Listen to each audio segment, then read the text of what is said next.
الحمد لله نحمده ونستعينه ونستغفره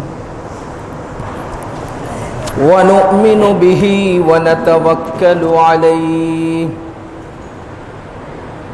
ونعوذ بالله من شرور أنفسنا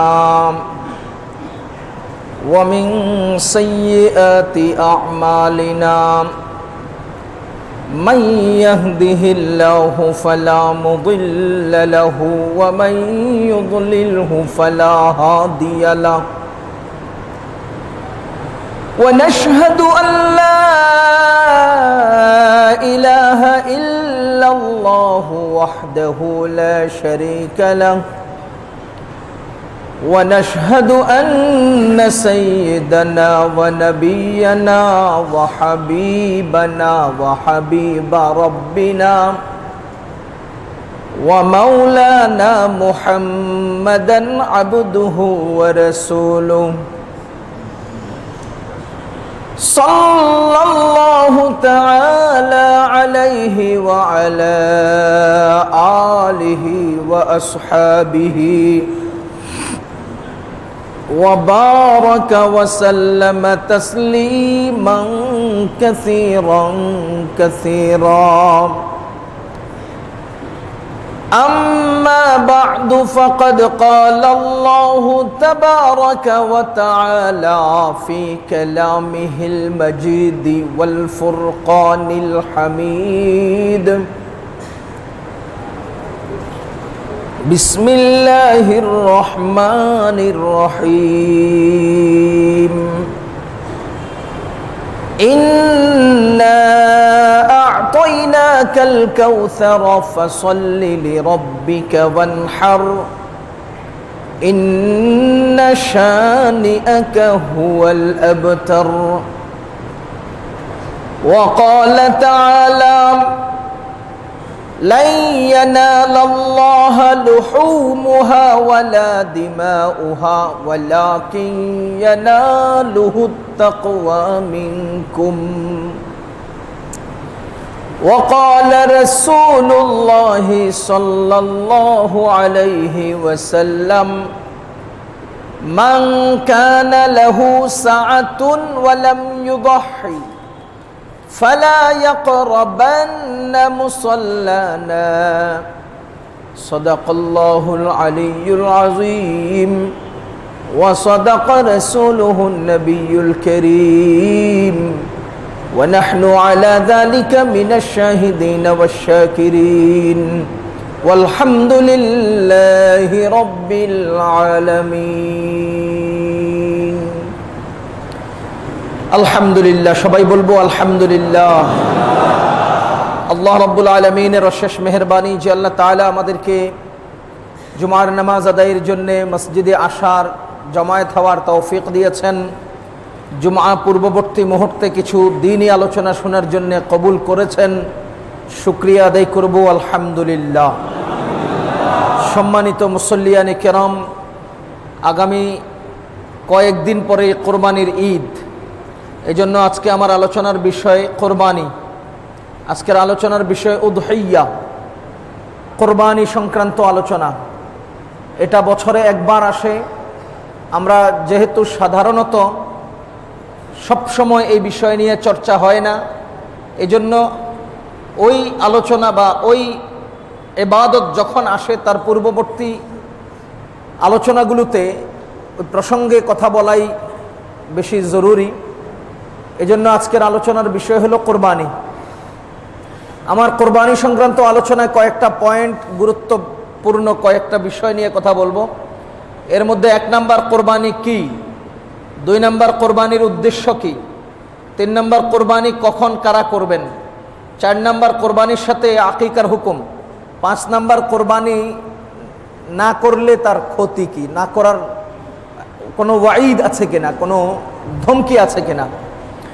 কোরবানি কি আমি অতি সংক্ষিপ্তভাবে বলবো, কারণ আমার এই আলোচনার পরে আরও কিছু বিষয় আলোচনা আছে। মানে আমাদের সমাজ, আমাদের দুনিয়ার বর্তমান, দেশের বর্তমান হালত হলো এত বেশি পরিমাণে কথা বলা দরকার যে প্রতি সপ্তাহের প্রতিদিন কথা বললেও প্রয়োজনীয় বিষয়ে কথা শেষ হবে না। সেখানে এক সপ্তাহ পরে একটা বিষয়ে বা আধা ঘন্টা বা 40 মিনিট আমরা কথা বলি, কয়টা বলবো, কোনটা রেখে কোনটা বলি, এমন একটা অবস্থা তৈরি হয়। তো এজন্য আমি আমার কোরবানি বিষয়ক আলোচনা সংক্ষিপ্তভাবে শেষ করে এরপরে ডেঙ্গু নিয়ে কথা বলবো অল্প সময়। ডেঙ্গু, আল্লাহ আল্লাহ, কোরবানি কি?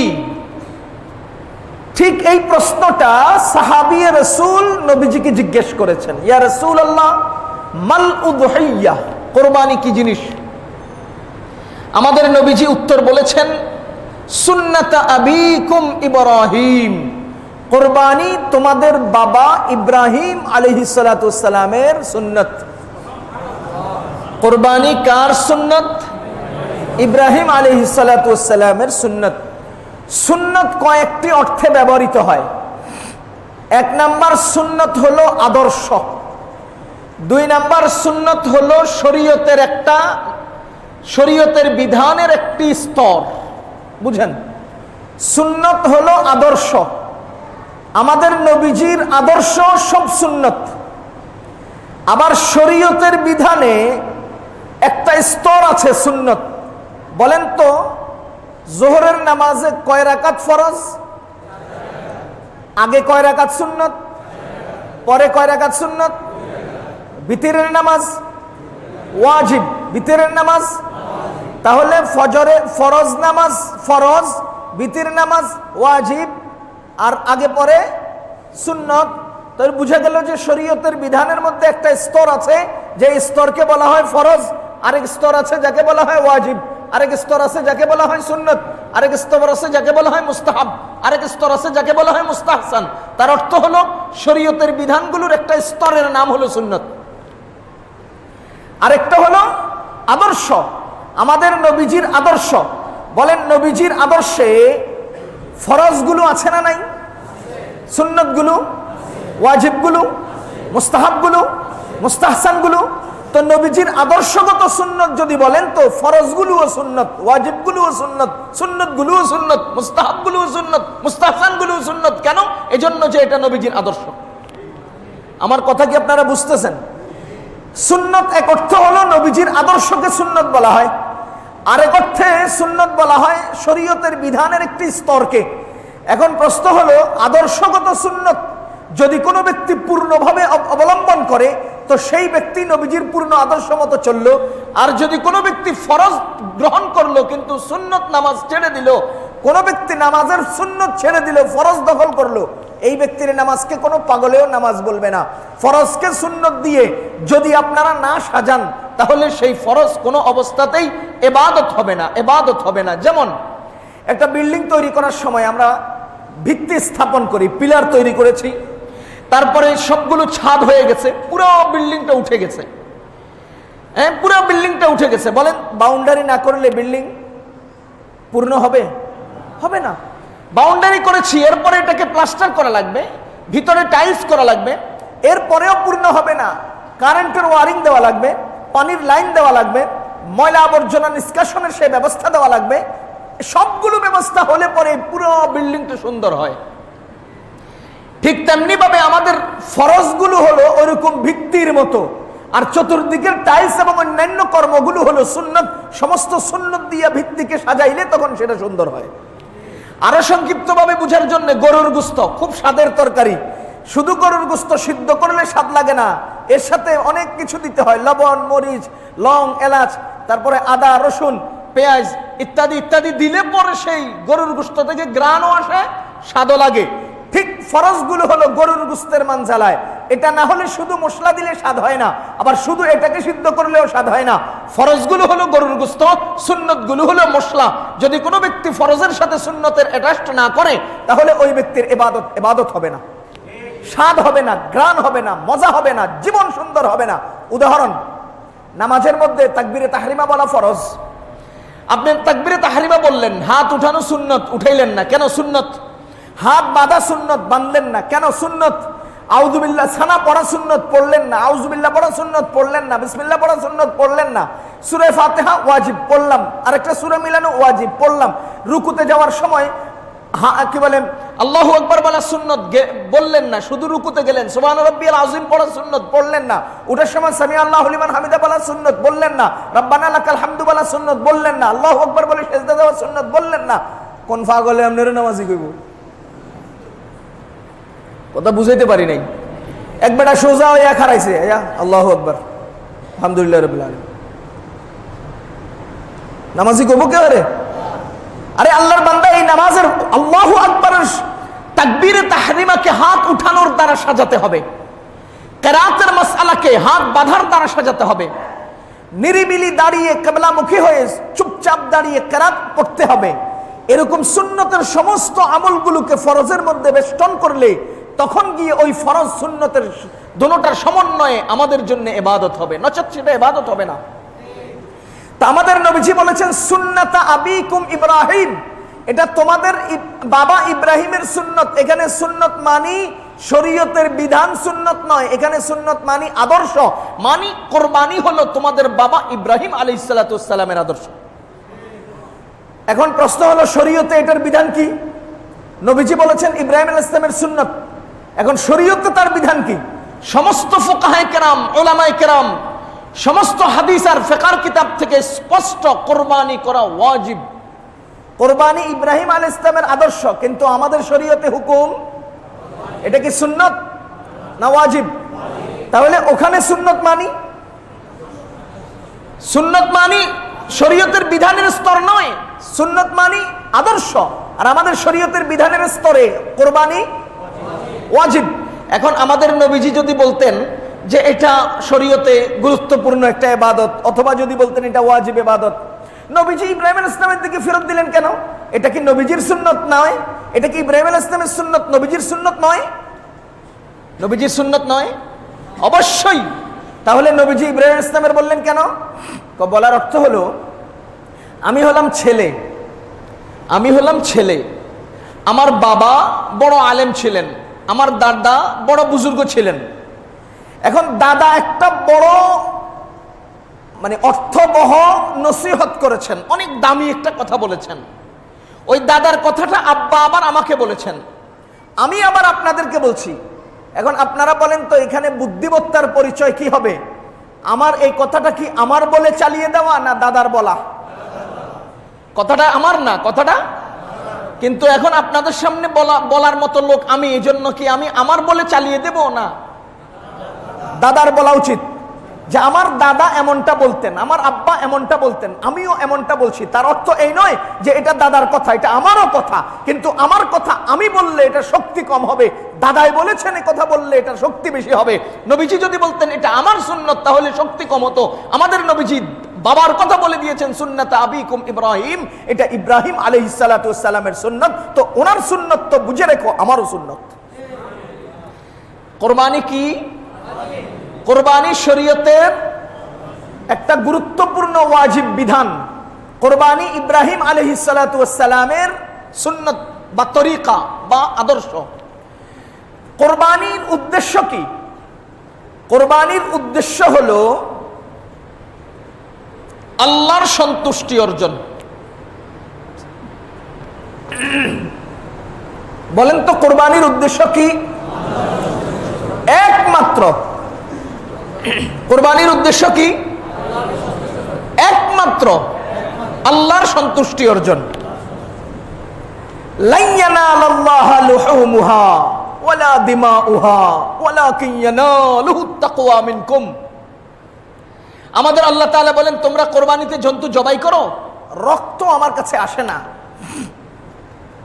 ওয়ালা দিমাউহা ওয়ালা লুহুমুহা, গোশত আমার কাছে আসে না। দিমাউহা, রক্ত আমার কাছে আসে না। ওয়ালাকিন ইয়ানালুহুত তাকওয়া মিনকুম, তোমাদের দিলগুলো আমার কাছে আসে। তোমাদের কি পৌঁছে? দিল পৌঁছে। দিল কার দিলে কি আছে শুধু এটা পৌঁছে। কে কত বড় আজদাহ গরু জবাই করেছ সেটা নয়, কে কি পরিমাণ ছুরি চালিয়েছ সেটা নয়, কার গরুর গলা কেটে কি পরিমাণ রক্তে দুনিয়া ভেসে গেছে সেটা নয়, কার গরুর ওজন কত আর গোশত কি পরিমাণ হয়েছে সেটা নয়, কার দিল কত স্বচ্ছ এবং আমার জন্য করেছে একমাত্র সেটাই পৌঁছে। এই কথাটা আল্লাহ তাআলা একটা উদাহরণ দিয়ে আমাদের জীবনের সব আমলের দিকে ইঙ্গিত দিয়েছেন। তোমাদের নামাজের কিয়াম আমার কাছে পৌঁছে না, তোমাদের নামাজের সেজদা আমার কাছে পৌঁছে না, তোমাদের নামাজের রুকু আমার কাছে পৌঁছে না, তোমাদের নামাজের কিয়াম পৌঁছে না, তোমাদের নামাজের কোদা পৌঁছে না, তোমাদের নামাজের কিরাত, তোমাদের নামাজের তাসবিহ তিলাওয়াত কোনোটাই পৌঁছে না, একমাত্র তোমাদের নামাজের ইখলাসটাই আমার কাছে পৌঁছে। তোমাদের হজের সময় ইহরাম বাঁধো, ওই ইহরাম আমার কাছে পৌঁছে না। তোমাদের মাথার চুল কেটে ফেলো, সেই চুল কাটা আমার কাছে পৌঁছে না। তোমরা 7 বার তাওয়াফ করো, তাওয়াফ আমার কাছে পৌঁছে না। তোমরা লাব্বাইক লাব্বাইক বলে চিৎকার করো, আমার কাছে পৌঁছে না। তোমরা মাগনা টাকা দিয়ে সৌদি আরব হজ করতে যাও, আমার কাছে পৌঁছে না। ওয়ালাকিন ইয়ানালুহুত তাকওয়া মিনকুম, দিলে কি আছে সেটাই আমার কাছে পৌঁছে। মানুষ বন্যায় ডুবে মরে যায়, আর ওই নাস্তিকগুলোরে সরকারি খরচ দিয়ে সৌদি আরব পাঠায়। এই সমস্ত গুলো দিয়া হাজী সাহেব হন যায়, মুসলমান হন যায় না। মানুষের টেহা দখল করে তুমি হজ করতে চলে যাইবা, মানুষের জায়গা দখল করে হায়ার চাপের মধ্যে ফালাইয়া হাজী সাহেব বনতে যাইবা। সকালে হাজী সাহেব, বিকালে বেঈমান। এগুলো দিয়ে ইমানদার হওয়া যায় না, হাজী সাহেব হওয়া যায়। মানুষকে ধর্মের দুর্বলতায় আঘাত করা যায়, নিজে মুমিন হওয়া যায় না। মানুষের ধর্মীয় অনুভূতিতে আঘাত করে ধর্মের ফায়দা লুটা যায়। এই হাজী, এই হজ দিয়ে আল্লাহর কাছে তার কোনো অবস্থান পাওয়া যায় না। মানুষের ধর্মীয় অনুভূতিতে হাজী সাহেব বললে হে ভালো মানুষ, পিছন দিয়ে সমস্ত ফেরিডারে আটকায়া ফোলাডারে মাইরা এলায় খবর থাকে না। কিসের ভিআইপি মিয়া আপনি, কিসের ভিআইপি? আপনার ভিআইপি গিরির কারণে একটা ছেলে অ্যাম্বুলেন্সের মধ্যে তড়পাতে মারা যায়। আপনি কিসের ভিআইপি? কয় টাকা দাম লাগে মিয়া আপনার? অ্যাম্বুলেন্সের মধ্যে বাচ্চা প্রসব হয়, অ্যাম্বুলেন্সের মধ্যে আক্রান্ত মানুষটা মারা যায়, হেরা ভিআইপি মিয়া। কয়দিন এই চেয়ারটা, কয়দিন মিয়া? 3 দিন আগেও তো মানুষের লগে আপনি একাত্রে বাজার করছেন, না মিয়া? একাত্রে বাজার করছেন, একত্রে একই পুকুরে গোসল করছেন, একসাথে বাজারে চলছেন, একই খেলার মাঠে খেলছেন। আজকে আপনারা পদ দিছে, পদ। এই পদের কারণে আপনি ভিআইপি হতে পারেন না।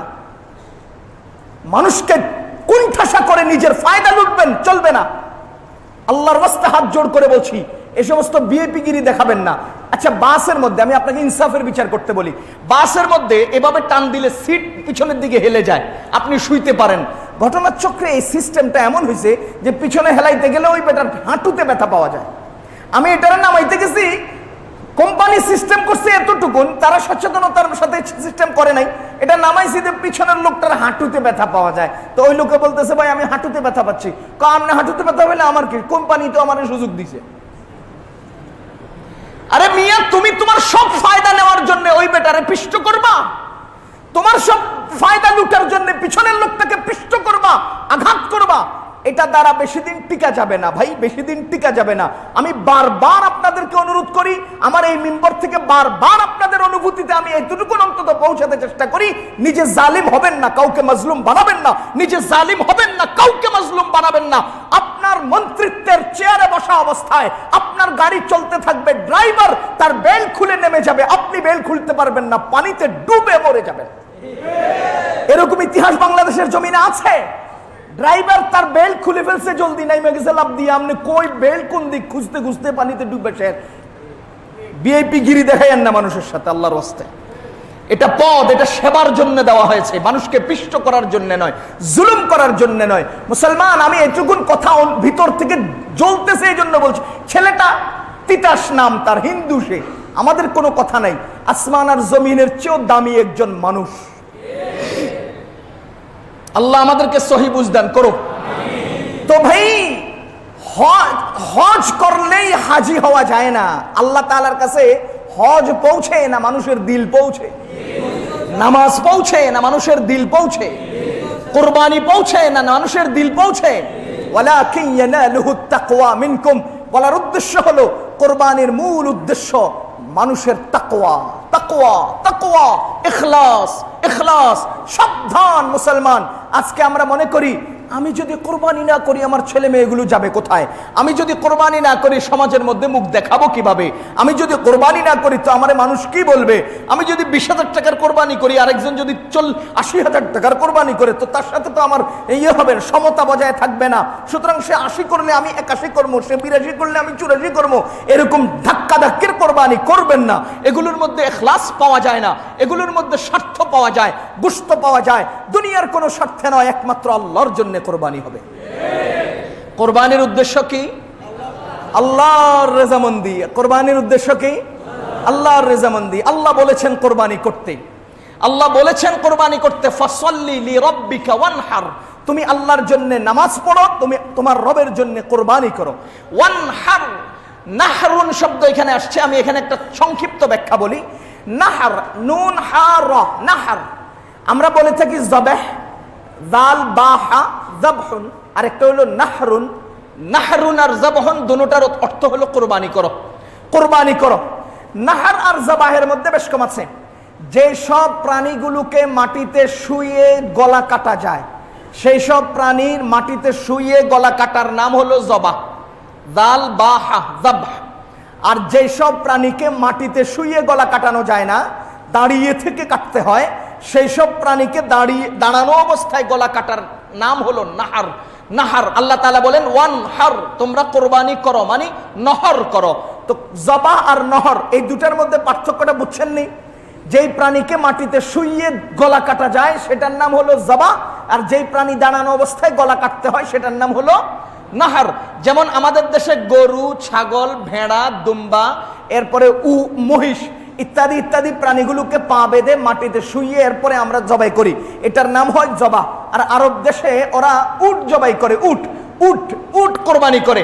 এই উটকে মাটিতে শুইয়ে কোরবানি করা যায় না। অনেকে হয়তো দেখেছেন, অনেকে হয়তো শুনেছেন, উটের এরকম লম্বা গলা, এই গলার নিচের অংশে একটা টাইট, এরকম একটা টাইট থাকে, ওদের কাছে একটা ধারালো ছুরি থাকে, বেশি লম্বা থাকে না, ছোট।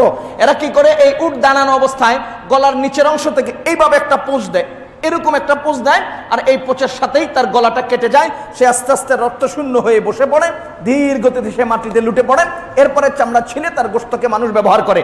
আমার বলার উদ্দেশ্য হলো দাঁড়ানো অবস্থায় উটকে জবাই করা হয়, সেই জবাইয়ের নাম জবাই না, সেটাকে বলা হয় নহর। আর শোয়া অবস্থায় যে প্রাণীকে জবাই করা হয় সেই জবাইয়ের নাম জবাই। আমার আল্লাহ বলেন ফাসাল্লি লিরাব্বিকা ওয়ানহার, তোমরা নহর করো মানে ওই দাঁড়ানো অবস্থায় যে কোরবানি করে সেই কোরবানিটা করো। এর অর্থ হলো, মূল অর্থ, তোমরা আল্লাহর জন্য কোরবানি করো। ফাসাল্লি লিরাব্বিকা, কার জন্য? লিরাব্বিকা, তোমার রবের জন্য, তোমার রবের জন্য। ফাসাল্লি, নামাজ পড়ো, লিরাব্বিকা, তোমার রবের জন্য, ওয়ানহার, কোরবানি করো তোমার রবের জন্য। তাহলে আমাদের কোরবানিটা হবে কার জন্য? আমাদের কোরবানির উদ্দেশ্য হলো একমাত্র আল্লাহকে সন্তুষ্ট করা। দুনিয়ার বুকে আজকে বড় বড় টাকা, হায় হায় 12 লাখ 15 লাখ টাকা দামের গরু গাবতলির বাজারে পাওয়া যায়। আমি আরো এক সময় হয়তো আপনাদেরকে শুনিয়েছি, যদি আল্লাহ তাআলা এই মেহেরবানি করে কোরবানির গোশতটা আমাদের জন্য হালাল না করতেন তো আমরা আর বড় ধরনের গরু জবাই দিতাম না, সবাই 5-7 হাজার টাকা দিয়ে জবাই করে মাঠে ময়দানে ফেলে আসতাম। আমাদের আগের নবীগণের উম্মতের সিস্টেম ছিল কোরবানি করে ময়দানে ফেলে আসতো, আকাশ থেকে আগুন এসে কোরবানির জন্তুটাকে জ্বালিয়ে দিত।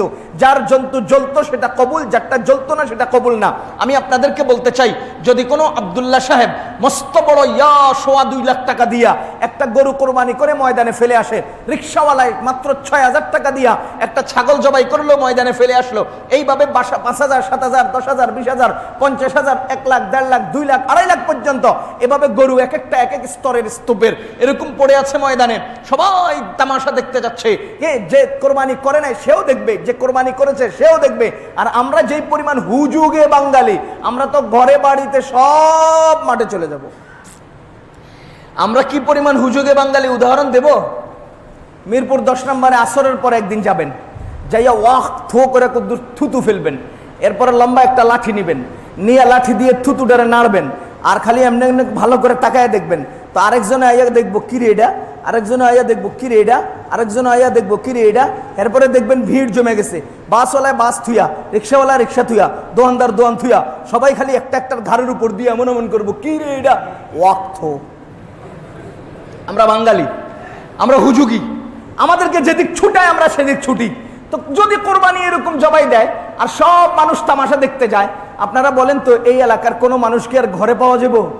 ওই বুড়া বুড়ি পর্যন্ত ছুটবো যে এই কোরবানি কাঠটা জ্বলে একটু দেখেই, মানে এমন এক আনকমন জিনিস। এবার আপনারা বলেন তো 2.25 লাখ টাকা দিয়ে আব্দুল্লাহ সাহেব ইন্ডাস্ট্রির মালিক মস্ত বড় কোরবানি জবাই দিয়েছে, সব চারিদিক থেকে জ্বলে গেছে, আব্দুল্লাহ সাহেবেরটা জ্বলে নাই কা? আর এখনকার যেই পরিমাণ অ্যান্ড্রয়েড মোবাইল সেট আর উন্নত ক্যামেরা, 12 জনের সম্মেলনে 32 জন সাংবাদিক উপস্থিত হয় এখনকার হালত, কথা কয় না? 12 জনের সম্মেলনে কতজন সাংবাদিক? আরে আল্লাহ, বক্তা গো গাল দেখা যায় না ক্যামেরার ঠেলায়, মাউতের ঠেলায়। এরকম যদি হালত হয় যে আব্দুল্লাহ সাহেবের কোরবানিটা কবুল হয় নাই কা, আকাশ থেকে আগুন আসে নাই, জ্বলে নাই, আপনারা বলেন তো টেলিভিশনে ইনসেটে একবার আব্দুল্লাহ সাহেব একবার গরু দেখাইতো না? আব্দুল্লাহ সাহেব গরু কবুল হয় নাই, আব্দুল্লাহ সাহেব এই গরু কবুল। আর উপস্থিত যতজন লোক ছিল আপনার প্রভাব প্রতিপত্তি সব মাটির সাথে দাফন হয়ে যেত। কেন? সবাই আপনাকে বুড়া আঙ্গুল দেখাইয়া 4টা একাত্রা দেখাইতো, করছে, কবুল হয় নাই, দেখাইতো। মসজিদে আজ আল্লামা ইকবালের একটা শের মনে পড়ছিল, যাহা হোক, সেখানে তিনি স্পষ্ট করেছেন, মসজিদে আজ কাতার বেঁধে নামাজ পড়ে গরিবেরা, উপবাসের কষ্ট সয়ে রোজা রাখে গরিবেরা। মসজিদে আজ কাতার বেঁধে নামাজ পড়ে গরিবেরা, উপবাসের কষ্ট সয়ে রোজা রাখে গরিবেরা। আমায় যারা স্মরণ করে তারাও সে গরিবেরা, তোদের যাহা সম্মান আছে তাও রেখেছে গরিবেরা, তোদের যাহা সম্মান আছে তাও রেখেছে গরিবেরা। ধনের নেশায় বিভোর হয়ে ধনী আমায় গেছে ভুলে, ইসলাম আজও জিন্দায় আছে দরিদ্রেরও দোয়া বলে, ইসলাম আজও জিন্দায় আছে দরিদ্রেরও দোয়া বলে। মসজিদে মানে উর্দুটা আমি ভুলে গেছি, প্রথম অংশ মনে থাকলেই হয়ে যেত। যা হোক, এই যে কথাগুলো, এই কথা দ্বারা বোঝা যায় যে আসলেই সবাই তার সম্মান একেবারে মাটির নিচে দাফন করে দিত। তো ভাইও, বলার উদ্দেশ্য হলো কোরবানি হবে কার জন্য? কোরবানি হবে কার জন্য? আল্লাহর জন্যে, আল্লাহর জন্যে কোরবানি হবে। কোরবানি কাদের উপর ওয়াজিব? যে সকল মানুষ মোটামুটি যাকাতের নেসাব সমপরিমাণ সম্পদের মালিক হবেন, বছর পূর্তির কোনো অর্থ নাই, প্রয়োজন নাই, তারপরে ব্যবসায়িক পণ্য হতে হবে এমন কোনো শর্তও নয়, শুধু যাকাতের নেসাব সমপরিমাণ পণ্যের মালিক যে ব্যক্তি হবেন হাওয়ায় যে আসলিয়ার পরে, ওই ব্যক্তির উপরেই কোরবানি ওয়াজিব হবে। সুতরাং যত সম্ভব আমরা কোরবানি করব, কোরবানি না করে অবহেলায় এই আমলটা ছেড়ে দেব না। কোরবানির অতি সংক্ষিপ্ত একটু ইতিহাস। ইব্রাহিম আলাইহিস সালাম খাবে দেখেছেন, ইতিহাস বলতে গেলে কয়েক জুমার দরকার। খাবে দেখেছেন, স্বপ্নে দেখেছেন যে তিনি তার প্রিয় বস্তুটাকে জবাই দিচ্ছেন, উট জবাই দিলেন, 3 দিন কোরবানি করলেন। এরপরেও স্বপ্ন দেখেন তিনি গুরুত্বপূর্ণ তার সবচেয়ে প্রিয় জিনিসটাকে আল্লাহর ওয়াস্তে কোরবানি দিচ্ছেন। বুঝে নিয়েছেন তিনি তার চলনসই চলাফেরা করে এমন সন্তানকে আল্লাহর ওয়াস্তে কোরবানি দিচ্ছেন। ফালাম্মা আসলামা ওয়া তাল্লাহু লিল জাবিন, যখন হযরত ইসমাঈল আলাইহিস সালাম হাঁটা চলা করতে পারেন, তখন আল্লাহ তাআলা এই হুকুম করার পরে ইব্রাহিম আলাইহিস সালাম হযরত ইসমাঈলকে বললেন, ইন্নী রাআইতু ফিল মানামি আন্নী আযবাহুকা ফানজুর মা তারা, আমি স্বপ্নে দেখেছি তোমাকে জবাই দিচ্ছি, তুমি কি বলছো? ইসমাঈল আলাইহিস সালাম বলেন যে আপনি আপনার ইয়া আবাতি ফাআল মা তুমার, ইয়া আবাতি ফাআল মা তুমার, হে বাবা আপনি আপনার আদিষ্ট হুকুমকে বাস্তবায়ন করুন। সাতাজিদুনি ইনশাআল্লাহু মিনাস সাবিরিন, আমাকে ধৈর্যশীলদের সাথে পাবেন। হযরত ইব্রাহিম আলাইহিস সালাম, আপনারা যারা মক্কা মদিনায় গিয়েছেন, মক্কা শরীফে মিনার সেই পাহাড় দেখেছেন, সেখানে এখনো ছোট্ট একটা স্থান দেখা যায়, একটা চিহ্ন দেখা যায়, দূর থেকে জিয়ারার সময় দেখায়। ওই জায়গার মধ্যে তুলে নিয়ে গেলেন, সেইখানে জবাই দিবেন। কে জবাই দিচ্ছেন? বাবা। বাবা বলেন কে? কাকে? ছেলেকে। কেমন ছেলে? নিজের কলিজার চেয়েও বেশি প্রিয় ছেলে। এই ছেলেকে জবাই দিচ্ছেন, ছুরি হাতে নিয়েছেন। আল্লাহু আকবার। তারিখে ইসলাম আশিক আলাইতে লিখছেন, এমন দৃশ্য পৃথিবী সৃষ্টির পরে এই পৃথিবী দেখে নাই। পৃথিবী সৃষ্টির পরে এমন ঘটনা এই জমিনে আসমানের নিচে হয় নাই। পৃথিবী সৃষ্টির পরে সূর্যের আলোতে এমন কোন ঘটনার সূচনা হয় নাই। এমন এক আনকমন নতুন ঘটনা, নিজের বাবা তার সন্তানের গলায় ছুরি চালাচ্ছে। কার জন্যে? হযরতে আলাইহিস সালাম ফেরেশতাদেরকে নিয়ে পাহাড় থেকে তামাশা দেখতেছেন। যখন নাকি ছুরি চলছে, জিবরাইল আলাইহিস সালাম চিৎকার দিয়ে উঠেছেন, আল্লাহু আকবার, আল্লাহু আকবার। আরে কি দেখতেছি এটা? আল্লাহু আকবার, আল্লাহু আকবার। হযরত ইসমাঈল আলাইহিস সালাম শুয়ে থেকে বলছেন, লা ইলাহা ইল্লাল্লাহ আল্লাহু আকবার। যখন নাকি ওই দিক থেকে জিবরাইল আলাইহিস সালামের আওয়াজ আসলো, আল্লাহু আকবার, আল্লাহু আকবার, সন্তান ছুরির নিচে থেকে বলছেন, লা ইলাহা ইল্লাল্লাহ আল্লাহু আকবার। ইব্রাহিম আলাইহিস সালাম অগত্যা বলে উঠেছেন, আল্লাহু আকবার ওয়ালিল্লাহিল হামদ। সুবহানাল্লাহ কয় না? বুঝি নাই। ইব্রাহিম আলাইহিস সালাম কি বলে উঠেছেন? আল্লাহু আকবার ওয়ালিল্লাহিল হামদ। জিবরাইল আলাইহিস সালাম কি বলছেন? ইসমাঈল আলাইহিস সালাম কি বলছেন? ইব্রাহিম আলাইহিস সালাম কি বলছেন? এবার আপনারা বলেন তো, কোরবানির আগের দিন থেকে আমরা কি পড়ে থাকি? তাকবীরে তাশরিক। কোত্থেকে আসছে?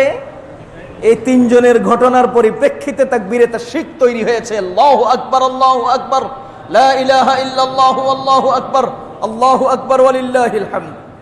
কথা বুঝতেছেন না আপনারা? সেই ঘটনার পর থেকে মহান আল্লাহ তাআলা হুকুম করেছেন, আল্লাহু আকবার।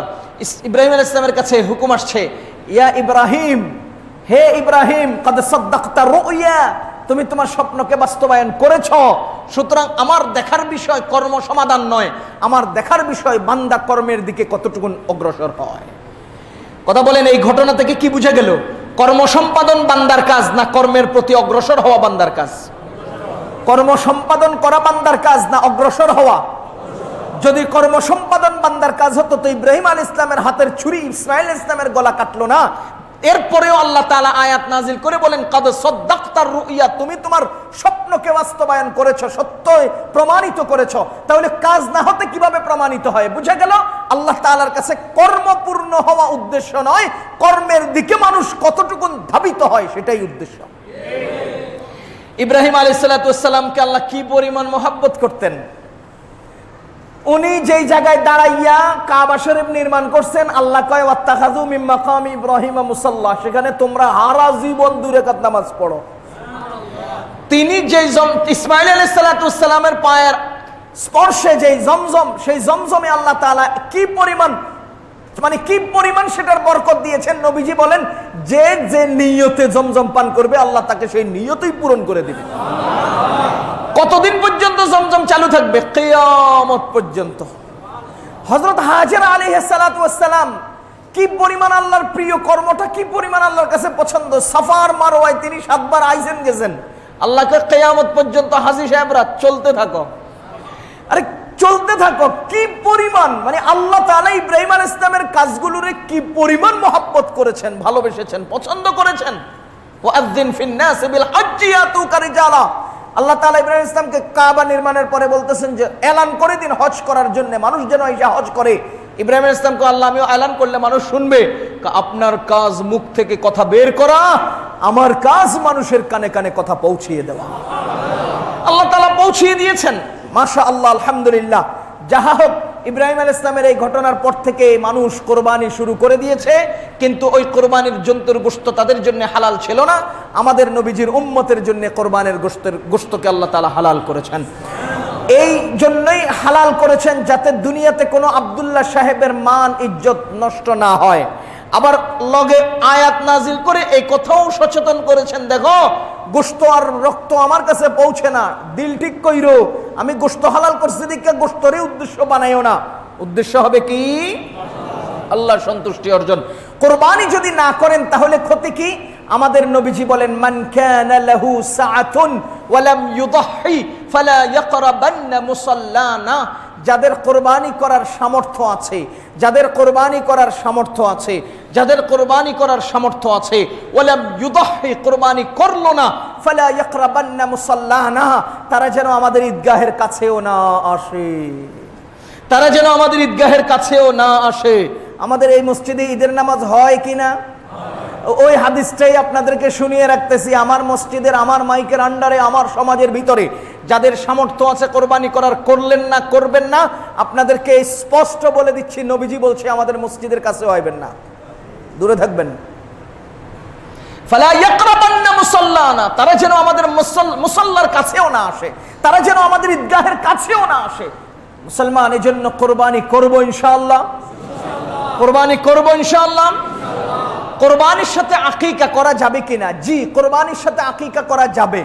যেমনি ভাবে হজের সাথে উমরা করা যায়, তেমনি ভাবে উমরা যেমন সারা বছর করা যায়, হজ নির্দিষ্ট টাইমে করতে হয়, ঠিক আকিকা সারা বছর করা যায়, কোরবানি নির্দিষ্ট টাইমে করা যায়। হজের সাথে যেভাবে উমরাকে অ্যাড করা যায়, কোরবানির সাথেও আকিকাকে অ্যাড করা যাবে। কোরবানি কি? কোরবানি জন্তু আল্লাহর নামে জবাই করা। আকিকা কি? মুরগি জবাই করা। কথা কোরবানি গরু জবাই, ছাগল জবাই, আকিকা হাঁস জবাই। কি? তাহলে জন্তু এক, উদ্দেশ্য এক, কাজ এক, সবকিছু যেহেতু এক, সেহেতু এট এ টাইম কোরবানি যে জন্তুতে হবে, আকিকাও সেই জন্তুতে অ্যাডজাস্ট করা যাবে, কোনো সমস্যা নাই। তবে উদ্দেশ্য যেন ভিন্ন না হয়, উদ্দেশ্য যেন কার জন্য হয়। আবার এই কথা কেউ মনে করেন না যে আমার কোরবান ঈদের মধ্যে কোরবানিও আকিকাও একই নামে দুই নিয়ত করে ফেলবো, না, ওটা চলবে না। তো ভাই, আমরা চেষ্টা করব কোরবানি করতে, কোরবানি থেকে পিছনে না সরে আসতে। আর বিশেষ করে কোরবানির চামড়া বিষয়ক কথাগুলো আমরা একটু বলতেই হয়। কোরবানির চামড়া বিষয়ক পরিস্থিতি যেই দিকে যাচ্ছে, গরুর দাম বাড়তেছে, গরুর দাম 2 লাখ টাকা, গরুর চামড়ার দাম চলে আসতেছে 200 টাকায়। এটা সিন্ডিকেট, এটা গরিব মানুষের হক নষ্ট করার চক্রান্ত। এটা পিছন থেকে কোনো একটা গ্রুপ এটা এই বাজারটাকে ডাউন করার চেষ্টা করছে, কারণ আছে। গরিব মানুষের হক নষ্ট করছে, তাদের ফায়দা লুটছে। আর বিশেষ করে কওমি মাদ্রাসাগুলো এই চামড়ার মূল্য দিয়ে কিছু অংশ জমায়েত হয়, আর সেগুলো দিয়ে তারা গরিব এতিম ছাত্রদেরকে খরচ বহন করেন। যদি ওইটা অফ করে, তো এটা যদি একটু ডাউন হয়ে যায়, আমি আল্লাহর ইজ্জতের কসম করে বলছি, আমনগো চামড়া দিয়ে আমগো সারা বছর চলে না। আমনগো চামড়া মানে বুঝছেন নি? আবার আপনারা মনে করেন না যে আমগো চামড়া, না, আমনগো কোরবানির জন্তুর চামড়া। মুসলমান, আমি বলবো, তারা যদি আমাদের সাথে সিন্ডিকেট করে এবং আমাদেরকে কোণঠাসা করে আমাদের চামড়ার মূল্য হ্রাস করে নিচে নামিয়ে দেয়, তো আমরাও কালকে থেকে সিস্টেম মনে মনে নিয়ত করে ফেলবো যে আগামী কোরবানির জন্তুর চামড়া এরকম মোটা মোটা হয়, উপর দিয়ে গরম পানি ঢাইলা চামিচ দিয়া এটা চাইসা, অথবা মোটা কইরে চুন লাগাইয়া উপরের চামড়া চাইসা সাইজ করে এটা সিদ্ধ করে ভালো করে পাকাইয়া খাইয়া ফেলবো। আরে চামড়া খান নাই কোনোদিন, মাথার চামড়াটা খাইয়া দেখেন কি মজা, ছাগলের চামড়া খেয়ে দেখেন কি মজা। হ্যাঁ, মুরগির চামড়া খান না? কথা কন। চামড়া খাওয়াই যদি দোষ হইতো, তো মুরগিরটা খান কে? গরুরটা খাওয়া দোষ, তো মুরগিরটা খান কে? মুরগিরটা পাতলা, হের পরেও খায়, গরুরটা মোটা খায় না। আমি তো বলবো যে সিস্টেম করে হয়তো দাবাগত করে লবণ দিয়ে শুকাইয়া নিজেদের জায়নামাজ অথবা বৈঠকখানা বানায় ফেলবেন, আর না হলে কারোরে দেওয়ার দরকার নাই, মাটির নিচে পুইতা এই চামড়া বাবদ আমি 200-500 টাকা আল্লাহর বাস্তে সদকা করে দেবো, আর না হলে এটারে চুন দিয়ে গরম পানি দিয়ে সাইজ কইরা পাকাইয়া খাইয়া ফেলবো। আমরা আমগো চামড়া নিজেরা ব্যবহার করবো, হে করে দিতাম না। দেই হেরা কি ক্রাইসিস সৃষ্টি করে, আমরাই সৃষ্টি করবো ক্রাইসিস, আমরা সৃষ্টি করবো, হেরা কি ক্রাইসিস সৃষ্টি করবো, আমাদেরকে কি কোণঠাসা করবো, আমরা ওদেরকে কোণঠাসা করবো। আমার চামড়া আমরা কারোর দিতাম না, খাইয়া ফেলাম। আপনারা আবার এটা মনে করেন না চামড়া হারাম, নাউজুবিল্লাহ মিন যালিক, হালাল। খাইয়া দেখেন, পরিষ্কার করে পাকায়া দেখেন কি মজা। এবং একদম যাহা হোক, বেশি মজা করলে তো কালকে শুরু করবো খানা, চামড়া কিনে পাকা শুরু করে দেবো। আল্লাহ আমাদেরকে সহি বুঝদান